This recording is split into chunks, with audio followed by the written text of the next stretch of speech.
Technology is a major sub-theme at the Asian Financial Forum 2015 in Hong Kong, and joining the event is one of the pioneers of the digital pathway. Narayana Murthy joins us from Bangalore in India, and thank you very much indeed for doing so. Now, really looking at growth in the Indian economy in 2015, do you see that growth? And is the Indian government's program on digitalization going to be key? As you know, last year we imported somewhere around $615 to $620 billion. So therefore, in order to ensure that we have current account surplus, we have to enhance our export. And I believe the current government is doing whatever is necessary to ensure that the manufacturing picks up and that export picks up. So therefore, I am quite confident, I am quite hopeful that the current year we will end up with somewhere around 5.5 to 5.7% GDP growth, and hopefully we should be able to reach 7 to 8% in the next couple of years. On the second question, that is about digitalization program. Well, I think that is aimed a lot more towards making the government services more accessible, more responsive to the citizens.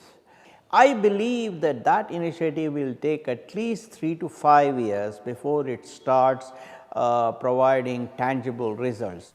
Now, you were a pioneer in the age of digital pathways, but do you think that model really needs to change in view of the fact that there's less outsourcing, more onshoring in an age of uncertainty? Well, you know, because there is uncertainty, because the economies in the West are not growing as fast as they would like, this is the time for corporations to become more and more competitive and take market share from their competitors.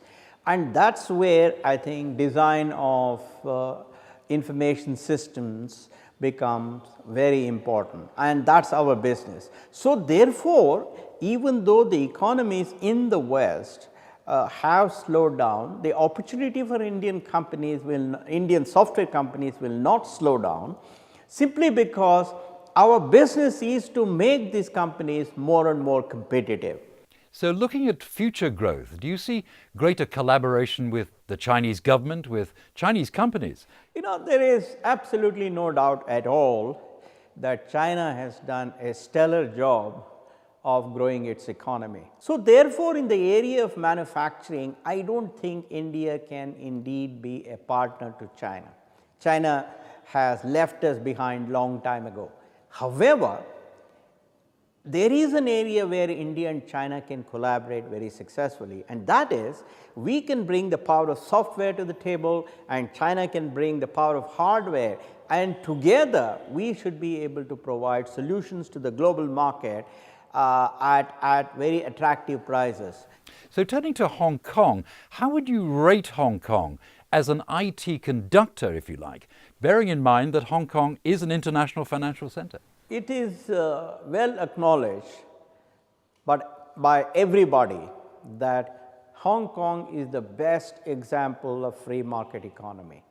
There is no other example which is as convincing about the viability of free market, about the success of free market economy as Hong Kong has demonstrated. Therefore, I think Hong Kong is a very important player in cooperation between China and India, in cooperation between several of the East Asian countries and India. Therefore, I would say that Hong Kong as an IT regional hub, of course along with Singapore, because Singapore is competing extremely well with Hong Kong, still I would say Hong Kong is the example of free market economy.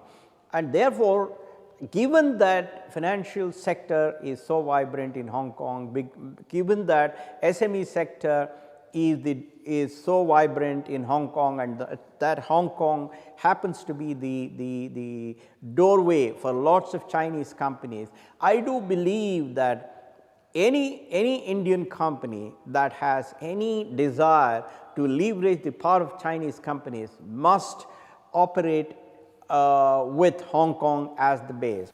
So the theme of the Asian Financial Forum 2015, which you're attending, is sustainability in regional terms in a world of change. But what does sustainability really mean to you? Well, there are multiple dimensions of sustainability. First, living in harmony with the society. Earning respect from the society is the most important thing that we all have to do, because society contributes customers, society contributes employees, society contributes investors, society contributes bureaucrats, and society contributes politicians. Therefore, if we earn respect from the society, we'll automatically grow our revenues, we'll become more profitable. So it sounds as if the Asian Financial Forum 2015 is going to be a seminal occasion early in the year. Absolutely. I look forward to that.